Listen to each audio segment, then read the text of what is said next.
You're watching The Legal Breakdown. Glenn, we have some insane news here. I had to look at this headline multiple times. I'm going to throw it right here on the screen. Trump said to demand Justice Department pay him $230 million for past cases. In other words, Donald Trump feels wronged that he was rightfully investigated, by the way, indicted by the Department of Justice for his crimes, and yet now he wants the Justice Department to pay him back for that. So use taxpayer money, $250 million, to go into his own pocket. First and foremost, the legality of this move.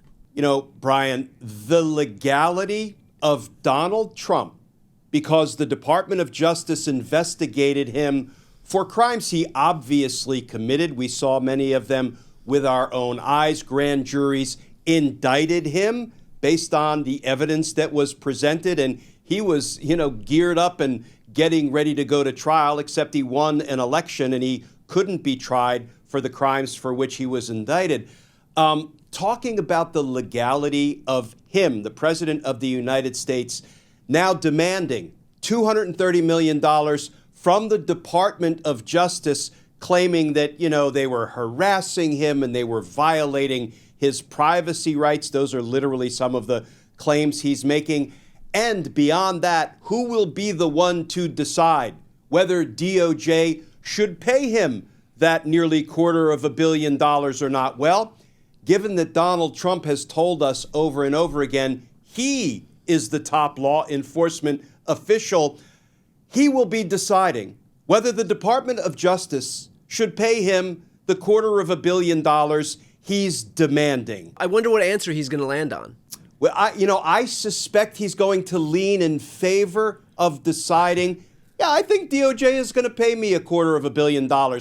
I'm just taking a wild guess there, Brian. But, when you ask a question like, what about the legality of this? I have to tell you, it stumps me because all of the laws seem to be thrown out the window. I think most directly when we're talking about kind of the legal ins and outs of something as insane as this, we first should look at conflict of interest rules, regulations, and sometimes laws. So who would, in normal times, if somebody filed a claim like this against the Department of Justice, there's actually a government form for that, as there is a government form for pretty much anything. It's called a Federal Standard Form 95. What is that? Well, it's when you believe that a federal government employee has injured you, acted negligently. Of course, Donald Trump is asserting, conduct well beyond negligence. He's saying this was all intentional and a witch hunt. But the form itself is designed to make a demand of the federal government claiming you've been injured by the negligent conduct of a federal government employee. Either your property was damaged, or you were personally injured somehow, or if the allegation is that the negligence of a federal government employee resulted in the death of your loved one, then a family member can file a Standard Form 95. And what that is, it's kind of a demand letter. Before you sue somebody, ordinarily an attorney will send a demand letter saying, look, we think we have a good case. We're demanding, X amount of dollars, and we won't sue you. It will kind of settle the wrong that we believe you perpetrated against me. So this is kind of the equivalent of a demand letter. Before you sue the federal government, you have to file this Standard Form 95, requesting, demanding that the federal government basically compensate you for what you believe a federal government employee did that injured you. So against that backdrop, who would be the person who would actually be the approval authority for this demand that Donald Trump is making of the Department of Justice for $250 million? Well, it would be Donald Trump's former personal lawyer and current Deputy Attorney General, Todd Blanche. He will be the one, in theory, under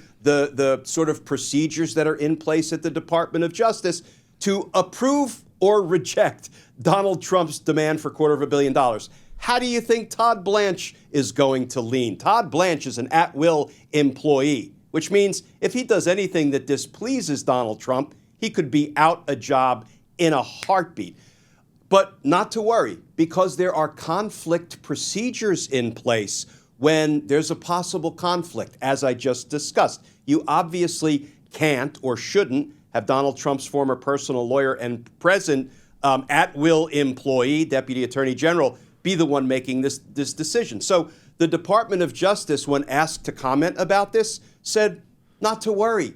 We're going to abide by any advice given by DOJ's top ethics officer. But Attorney General Pam Bondi fired DOJ's top ethics officer in July. You know, Brian, we are living so far beyond the legal upside down. You know, this is like Alice in Wonderland, where the Queen of Hearts announces, you know, punishment first, trial later. I mean, in a normal world where somebody wants retribution for what they view, or damages for what they view as an unjust prosecution, the judge would be the arbiter of whether or not that happens, not the person seeking those damages themselves, correct? Yeah, Donald Trump is, in a very real sense, the person who's going to decide if Donald Trump should be paid $250 million. So why even stop at $250 million? Why not go a full billion? Why not go 5? Why not just, you know, demand that he be let into the U.S. Treasury and load all of the gold bars onto a truck and ship them down to Mar-a-Lago? And, you know, it gets even crazier, because when Donald Trump was asked about this recently, and I believe Kash Patel, the head of the FBI, Pam Bondi, the Attorney General, were standing right next to him. Are you ready for the statement that Donald Trump made about, let's just say, these unusual circumstances that you and I are discussing? Because Donald Trump has never filed a lawsuit against DOJ. As we just discussed, the only thing he did was file this standard federal Form 95 demanding this money as a potential precursor to a lawsuit. But as you're going to see from this statement from Trump I'm going to read, he thought he had actually filed a lawsuit. Here's what Trump said, quote, "I have a lawsuit that was doing very well. And when I became president, I said, I'm sort of suing myself. I don't know. How do you settle the lawsuit?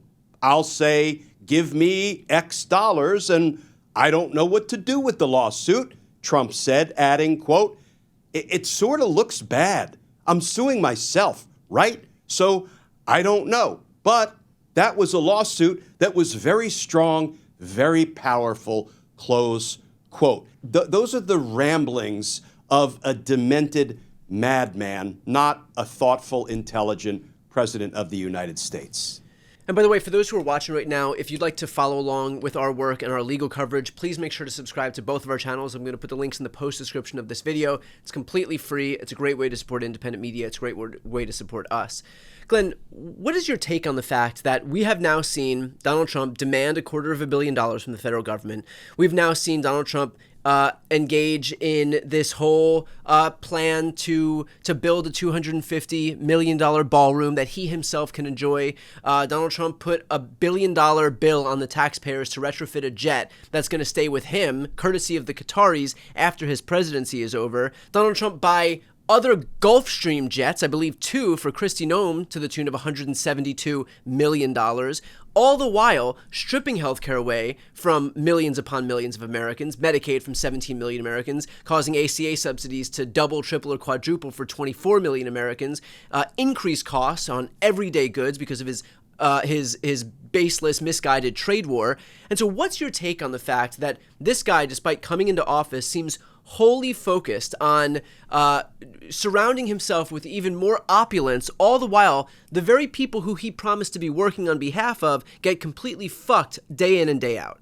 My take is that this is exactly who Donald Trump is and has always been. You know, I think the more pressing question that we need to ask right now is when, if ever, will any of the Republicans in Congress put a stop to Donald Trump's destruction of the institutions of government, destruction of American democracy. You know, not to jump to another story, Brian, but when we saw splashed all over the front page of newspapers, both nationally and internationally, Donald Trump destroying portions of the White House, not even putting up screening to block the view from the public.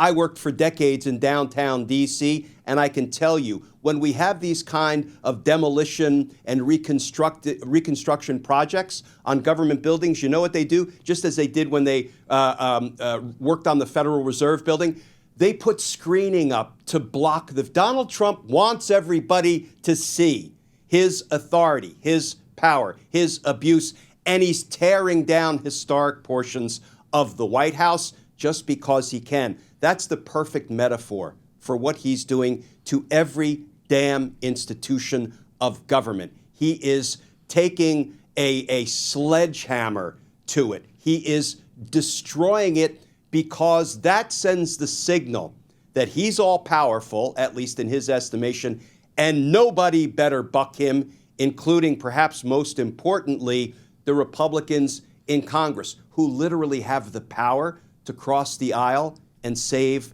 the republic by impeaching and removing him. So I think the question that I am forever asking, and I will never stop asking because I will never give the Republicans in Congress a pass, because it looks to me like they're complicit in Donald Trump's attempted destruction of the institutions of the federal government. When will enough be enough? How much does he have to steal from the American taxpayers? How much does he have to hurt the constituents of every single Republican in Congress before they say enough is enough? I got to ask, because those same people would be losing their fucking skulls if the same thing was happening with at the hands of a president with a D next to his name. What do you think that these Republicans who are completely silent, completely complicit in this whole scheme would be saying if Joe Biden or Barack Obama decided to write themselves a check for $250 million straight from the DOJ into their own pocket?